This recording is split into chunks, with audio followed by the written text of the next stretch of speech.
Stampers, and welcome to Laura's Stamp Pad. Today I'm going to show you a little watercoloring technique. You can see this awesome card here. I love the greeting. There is no limit to your awesomeness. And that came from the Big News stamp set. This is a new stamp set in the new catalog, which I love, love, love, because I love big greetings where you can just add a little bit of extra foo-foo and then you have your perfect card. So today what I did with this is you can see that the greeting has actually been embossed. And I don't know how well you can see, it's actually gold embossed. So it has a little extra shine and flare to it. And of course it also has a little bit of texture to it as well. So after I had embossed my watercolored cardstock, then I actually added the background color with my aqua painter. So let's get started and I'll show you how I did that. First, I started with a piece of 4" by 2" watercolor paper, and I went ahead and already embossed the greeting, and this time I did the happily ever after greeting, and I also did it in silver. So I thought maybe we would kind of mix it up a little bit, and I'd show you the original in gold and then this one in silver. We're going to be using Bermuda Bay, Melon Mambo, and Pumpkin Pie.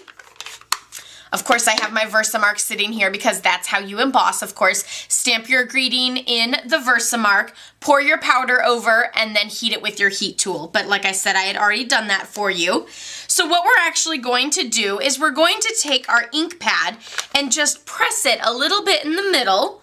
And when you do that, you get this fabulous little palette here. Now, if you don't want to make your ink pads all messy like that, you can always take one of your clear blocks and press it into the ink pad and then use that as your little color palette. So that's another way if you don't want to use your messy little ink pad there. As you can see, the Melon Mambo one I've done a lot and it does get pretty messy. So if you'd like to keep your ink pads nice and clean, you can always just pat it down onto one of your clear blocks, and then when you're all done, you can just wipe it away. Here I have a paper towel, or you could always brush it into your cleaning pad. So I'm just going to take my aqua painter. I do have water in the aqua painter, and I'm going to start with the orange, and I'm just going to pick up a little bit of color here and just kind of swish back and forth until I have the color that I want. So I'm going to keep going a little darker. You know how I like my bright colors. I don't really care for just a dull, subtle look. I like to go bold and bright.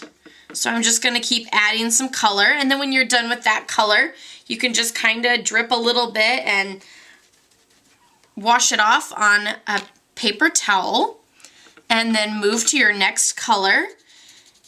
And you're going to want to touch them a little bit just so that you don't have any white in between, but you don't want to mix them too much, or otherwise you're going to end up with kind of a funky color there in the middle. And just keep going. And then again, clean it off and squeeze it a little bit so some water goes through, and move on to your next color. This is the Bermuda Bay. I love these colors together. They're just so bright and fabulous looking.